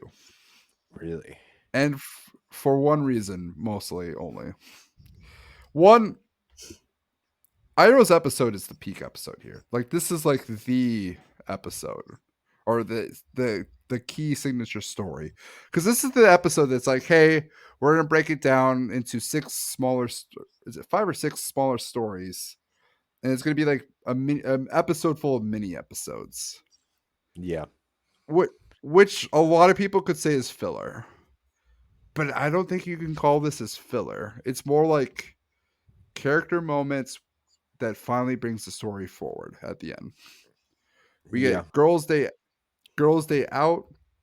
We understand Katara and Toph. They get to bond a little bit. They get a little bit closer. Toph is not a girly girl, but you also realize that like she cares a little bit. Like she likes feeling good. She likes looking good. But she also talks about how she doesn't she doesn't care because like she can't see anyway. Right. Good moment for her. Aang in the zoo, you just see Aang's carrying nature, making a zoo, which I'm pretty sure that Dai Li would have fucking hated the idea of like this giant zoo. Like, I don't know. The idea of him chasing animals around and nobody's doing a thing. I'm like, man, I'm sure somebody would have something to say here. Sokka as a poet. Just him going at it. Only poetry club. Yeah, that's right. He's actually pretty good at it, just off the top freestyling. And like everyone's like clapping, and at the last one, he fucks it up by one syllable, and he's like, "You got too many syllables there, bub." Yeah, Throws outside. Yeah. Ousted. Zuko's state is probably one of the cooler stories here, and I honestly thought it was just like a sweet moment. You know, this girl likes him. He like opens up a little bit. He has a date, and he's like he's enjoying it. And you see like a little happiness for Zuko. Yeah, like he's like enjoying the smaller moments. You can see that Iroh's teachings finally getting to him.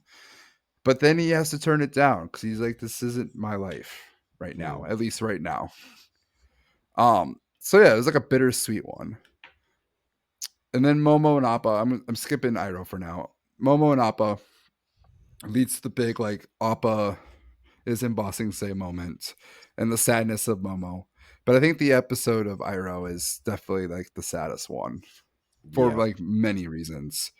One, the whole idea of his like he's at the place where his son died. It's his son's birthday.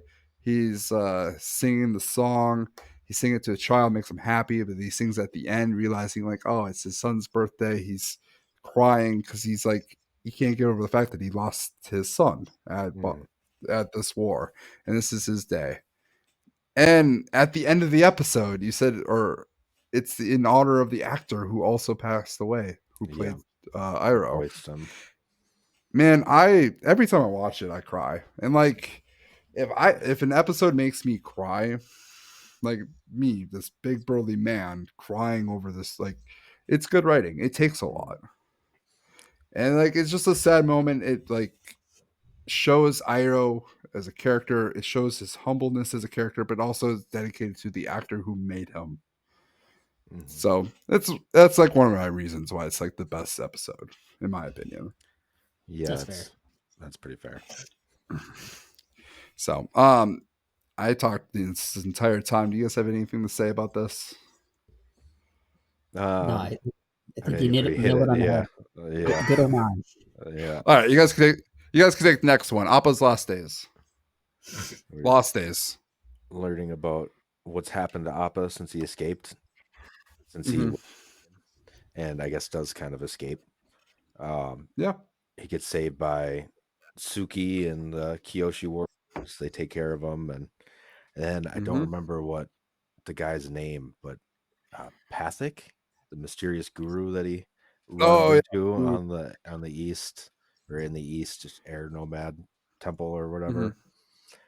I thought that was a cool moment. He's just like tells him that he had a vision years ago that he was supposed to help the Avatar, so he's just hanging out there till he meets him. Yep, that's cool. What I really liked about this episode was like it could have been really simple. It could have been a really simple filler story, but it wasn't. It was huge for many reasons. Huh? It was a deep filler episode, if you ask me.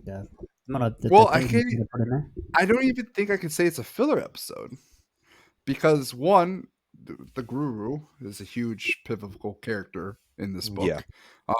But the Kyoshi scene, because the big revelation that one, Suki is on her way, but she gets hit by Azula.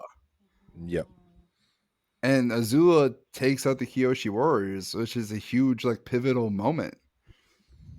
And I thought it was just really cool that like they could have had this simple story about Appa with nobody else, but no, they tied all these other characters, all these other big moments into it. So I thought it was a great episode. I think it is. Yeah. It started out, I was like not really sure, then it definitely turns into an important episode, I feel like. Donald, anything to say about this particular episode? No. I mean, I think it was a good in-depth episode just for like I mean, I still call it a filler just because it seems somewhat oddly out of place, I guess. But yeah, I think a little bit, yeah. The strength and messages in their filler episodes, just from like a learning perspective standpoint, like this is a great example of one of those. Like the message it's trying to show and the treatment of things, how you treat people around you, I think is huge.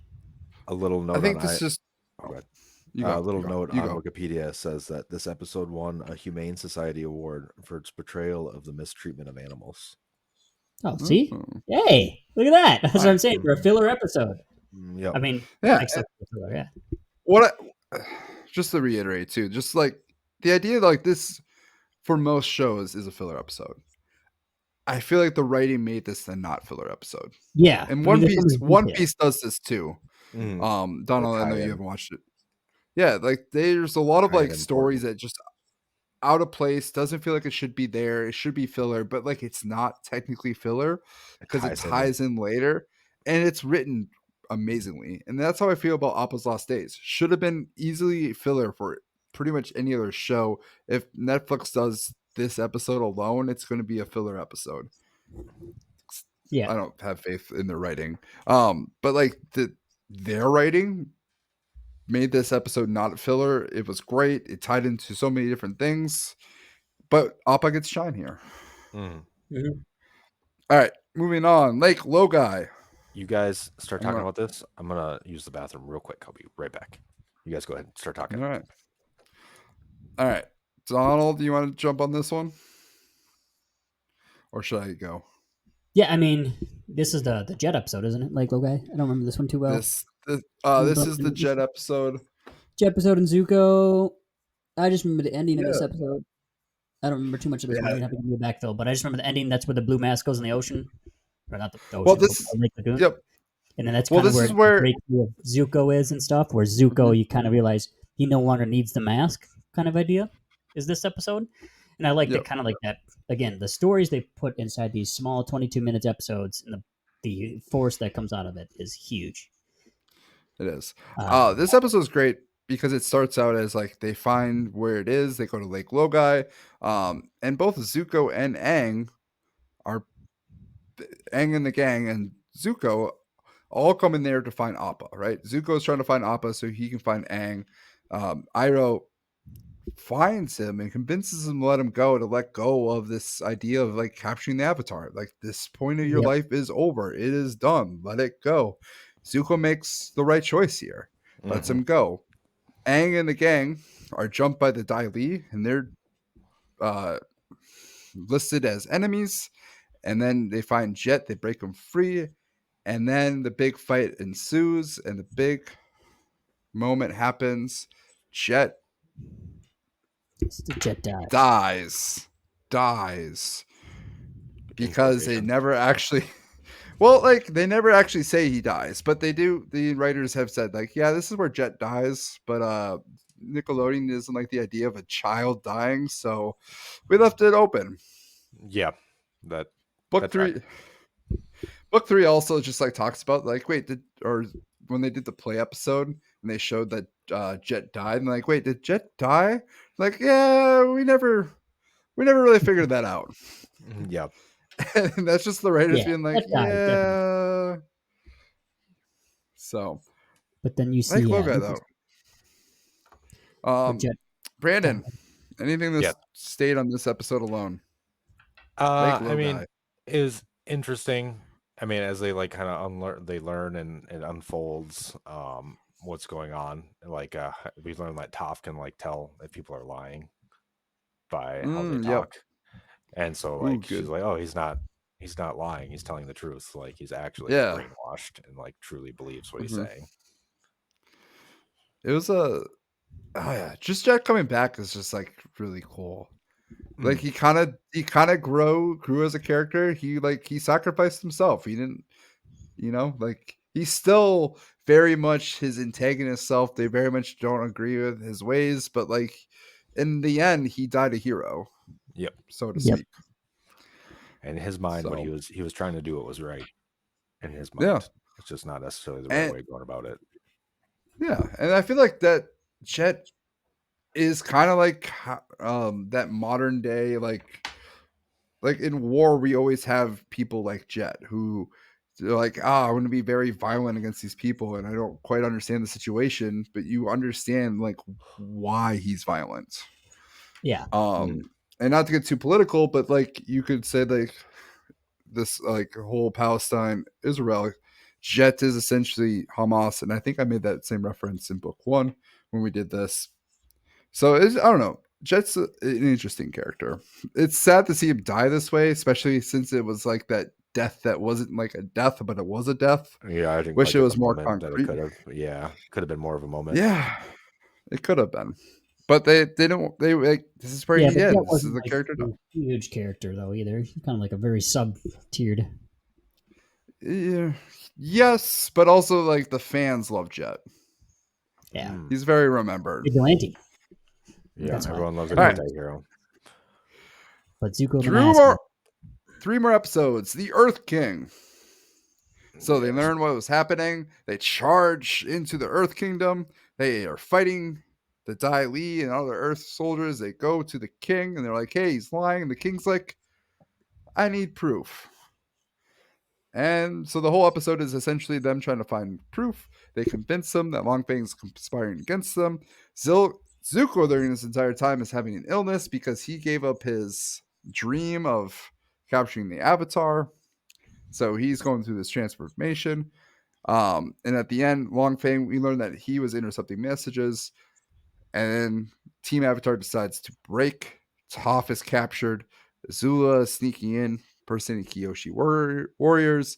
Sokka's going to go see Dad, even though Katara wanted to. She had to stay there. And Aang's like, I'm going to go find this guru after finding Appa. Mm-hmm. A lot happens.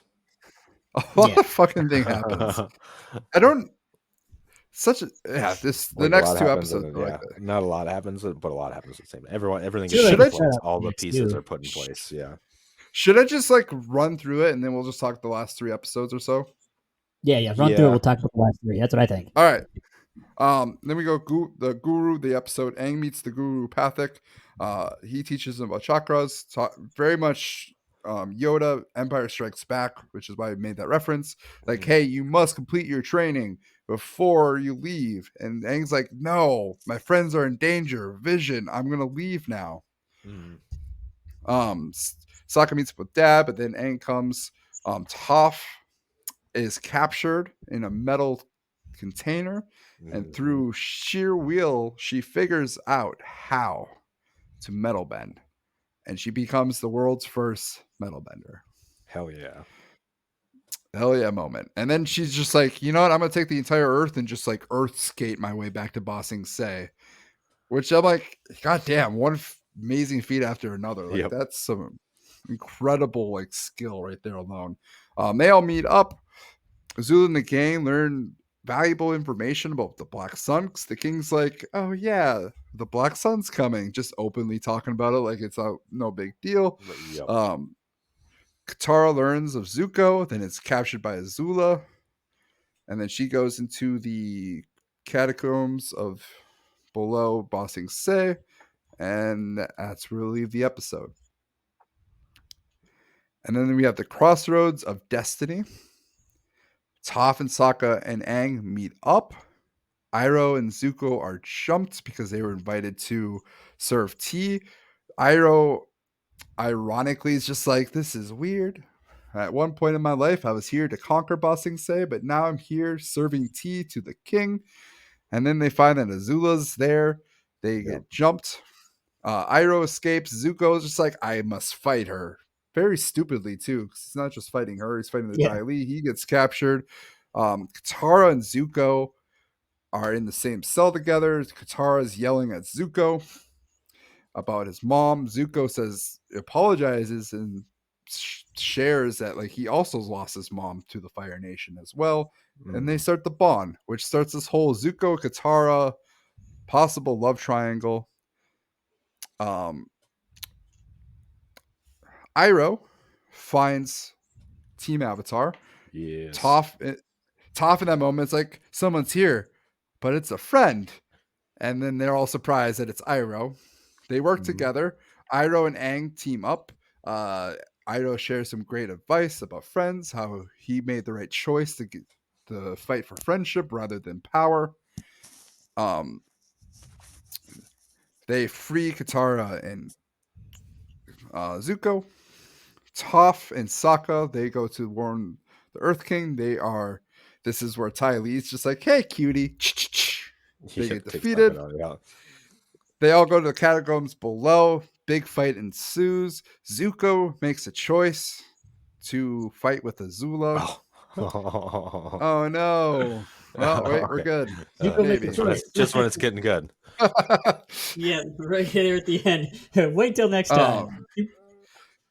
Aang is like, hey, I have to figure out these chakras. He goes into training. He figures it out. And as he goes into the Empire or into the Avatar state, he gets shocked with lightning by Azula. They are defeated. Earth Kingdom falls. Zuko betrays Uncle. Uncle is captured. And that's where we leave book 2. And my last thing I wrote is Empire Strikes Back. This is essentially what book 2 became. All right. Yeah, I could see a lot Your of those turn. similarities. Yeah, I mean,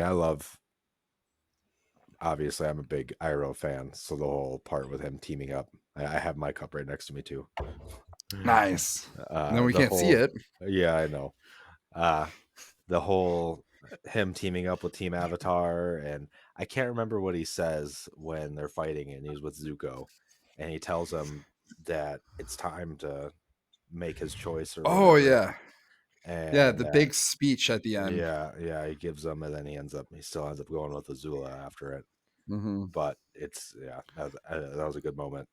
I like that part. It was such a great moment for Iroh too. Such a big choice. It's time to figure out, ask the real questions. Who are you? What do you want? And or was that might have been an episode before, but no, I think it was very similar. I think it was in that part because he's fighting. I feel like it was in the last episode when he gives it. Yeah, and tells him, like, now's your time. Like, be the hero you're meant to be, kind of thing. Like, who you truly are, not who you think you are, kind of thing. And doesn't quite get through to him yet, but it will. In time. I just realized I did copied and pasted my rating from book 1. So I'm like, I don't remember rating that. Donald, thoughts on the last 3 episodes? Oh, no, I mean, I liked the similarity between the first and last episode, like you're talking about. I think it was a very powerful episode. I mean, as far as a kid's show goes, I mean, I think they did it better than Star Wars, if you ask me. Like how the outcome happened and how they told the story. I mean, the story and the writing was so much better. It made sense how they won and why it happened, and the struggling that Zuko's still going with. It's still showing Zuko's not necessarily fully over it. He's making steps still, but it's still a mountain to climb, and he's near the top. And then, when you get up that far, it's easier. It is a lot easier to walk down when you see, okay, we can actually capture the Avatar now. Yeah, this is an opportunity. Yeah, he goes like, I don't have to finish the hike up. I might as well go back down. Yeah, it's kind of those things. So I really love the power of it. Yeah, easy to roll back downhill. Yep. I don't know if I'd say it's better than Empire Strikes Back, but I feel like it's also apples, bananas, apples and oranges type of conversation, because TV show, movie, but also book 2 is very much inspired by Empire Strikes Back. The idea of the bad guys are winning, but they're not winning for long. They're just winning this battle. But the fact that they won the battle means great consequences, which leads to book 3 and why it's so great, because it deals with the consequences. Was the last place that was not conquered by the Fire Nation. So them falling to the Fire Nation is huge. Kind of like the last bastion falling. Do you guys buy Azula's prodigy and cunningness? Do you buy it? Because it's a lot to be like, wait, they had 100-year war, and what changed? This whole success is a preteen or a teenage girl coming in and just being fucking incredibly brilliant. I mean, I think there is definitely, you have to suspend your disbelief a little bit, but at the same time, we're also talking about, I mean, you have on the good side, right? We have the Avatar, who is this 10-year-old kid who is going to have the power to save the world and the wisdom to do so. So if we can if we can believe that this avatar, can exist in this state, then it's not entirely unbelievable. I feel like that there could be other people out there that are prodigies in Yeah. their own Yeah. right.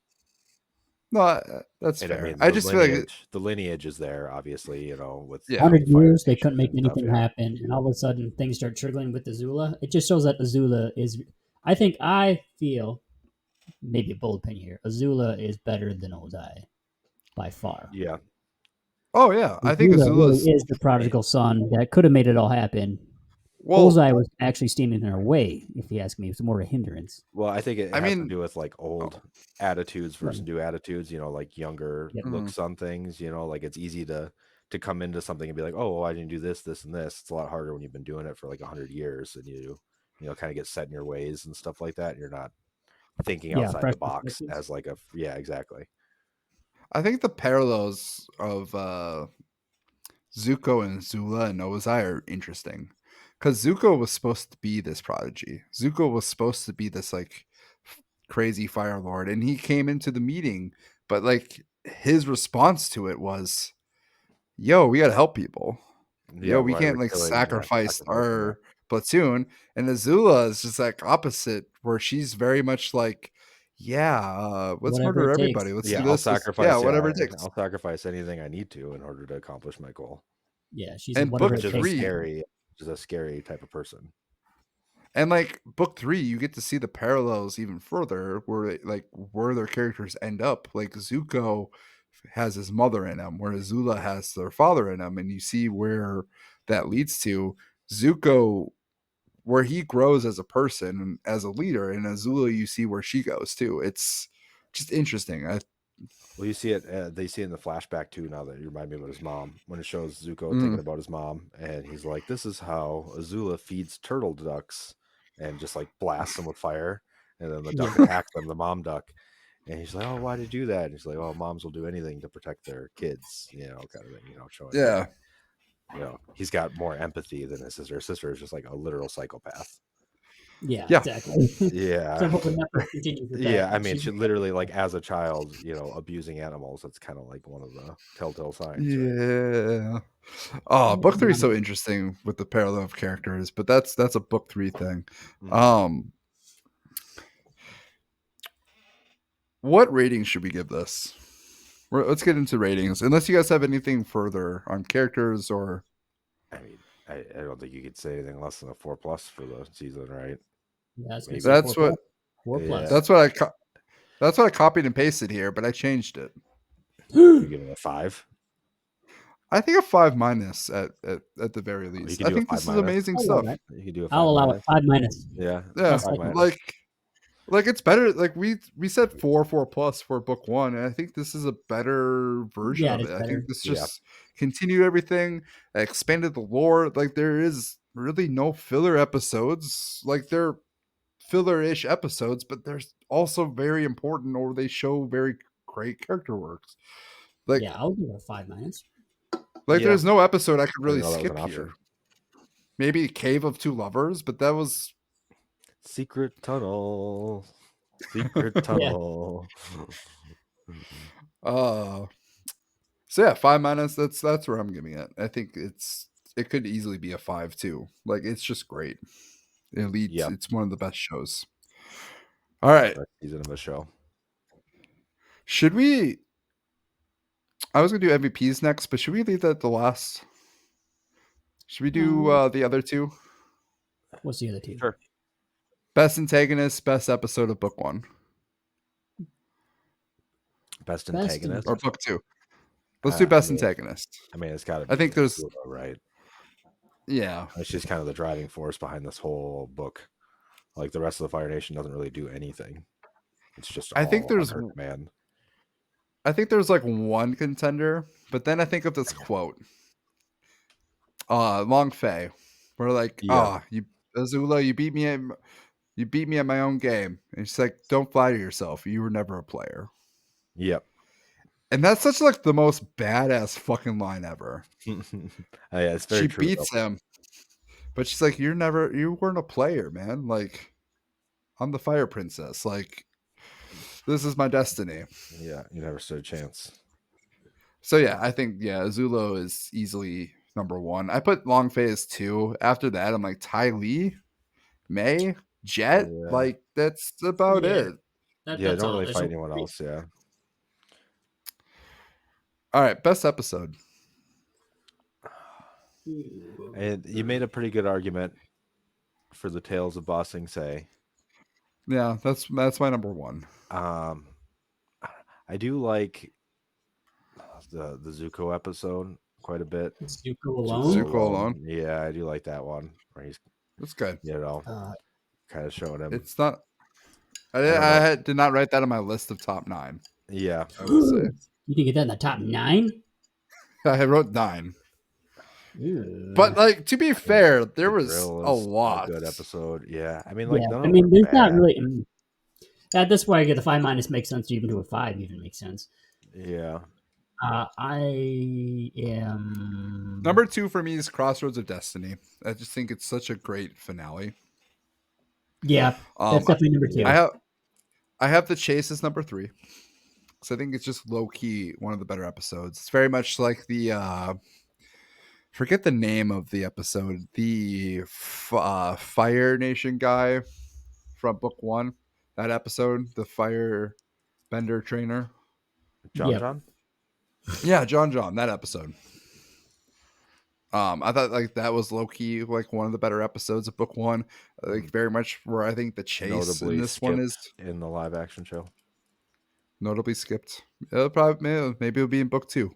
You know, do you think Aang is gonna earthbend in book 2, or do you think that's not gonna happen either? Book 2, Earth. No earthbending involved. Yeah. Well, Yep. There's no water bending either in the first book, unless you count like the spirit at the end. Yeah. Well, those are weird. They I don't didn't get any of the water bending scenes in this every single one, but yeah. The Drill is number 4, Lake Lokai is number 5. After that, I wrote The Bandit, Appa's Lost Day, and The Guru. Because I think those are just great episodes. Yeah. Yeah, I have a hard time with that. With picking one. I feel like they're all just like so important to each other that like it's hard to like be like, okay, if you're gonna watch one episode of this season, like standalone. That's kind of why I went for Zuko alone, because that's like kind of a more encompassed like one episode kind of thing. I'm saying I almost need to group a couple of these together. Like you need like a couple stories to get in there. Yeah, that's what made it so Blue good. Spirit. There's no Blue Spirit. There's no like. Book 1 had like its standalone episodes, whereas book 2 is just like, we're just all great. That's why I feel the entire story. That's why I love book 2. Better than Star Wars. As you're saying, Brandon?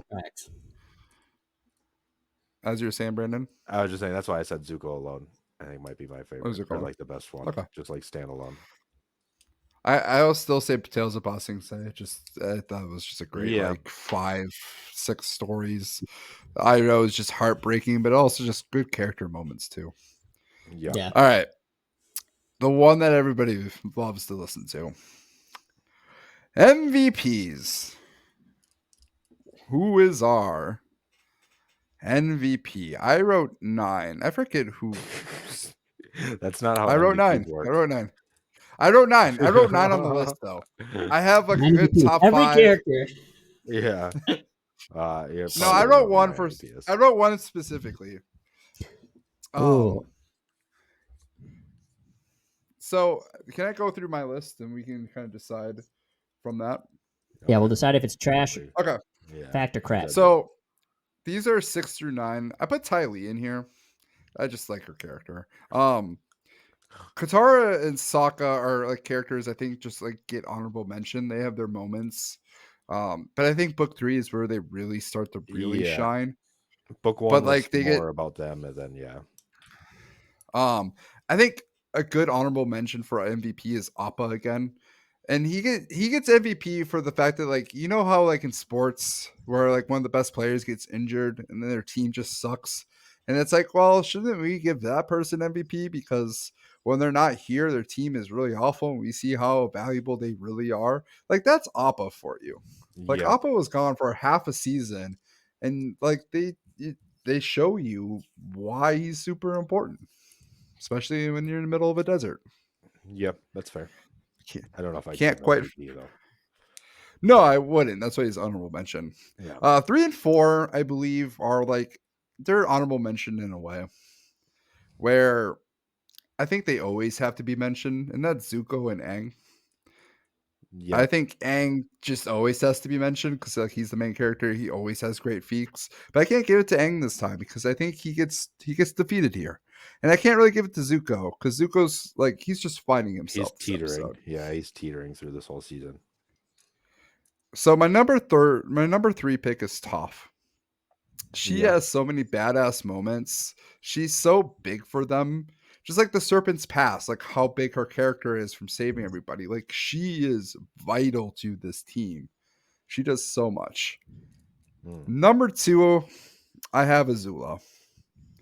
Not because she's the most valuable character for Team Avatar, mostly because it's just like how important she is to our antagonist. She takes the Fire Nation and what they couldn't do for 100 years and almost nearly ended this war. Yep. Like that's huge. Brandon, what's our number 1? You can just name it. Iroh. Yeah, buddy. Whew, Just we're on like the same page. Just like book 1. I could not give it to him for book 1. And then like I love Iroh. I couldn't give him the book 1 because I'm like, I don't think book 1 Iroh deserves MVP, not over Zuko. But book 2, my God, this is where he earns it. Yeah. Because he just the advice he gives to all these different characters, he's just like he brings wisdom to all our main characters in key moments continuously. And like he finds happiness. Like he goes to the city where he essentially failed the world, failed his nation, failed his son, failed himself as a person, and found love. He found happiness, not necessarily love exactly, but like he found love within himself here. And so just a mixture of all this, I think like I have to give him MVP. Yeah, there was no question, I think, on Iroh there. Yeah, especially this season. Yeah. Azula's the only other one that I can really give it to because as an antagonist, my God, she's pretty good. Yeah. So, all right, we're all in agreement. Iroh's our MVP. Yeah, no argument for me on that one. No question. Yeah, I know. Huh? No question there. No question. I thought you said question. All right. So Avatar at this point, book 1's 4+, book 2's 5-, or maybe even a 5. At this point, it's 5- for this show, right? Yeah. 5- for the entire show. Yep. So far. Especially once you combine them together. All right. I don't think I have anything else. Donald, you got anything more to add to Avatar Book 2 review? No, I don't think I have anything to add other than what we've already talked about. We covered a lot in a brief amount of time. Brandon, do you have anything more to say? I think we touched on the things I wanted to touch on already. All right. Well, I guess that's it then. Guys, everyone, thank you for joining us for this sort of review of Avatar The Last Airbender animated series. Book 2 Earth. Yeah, you did it.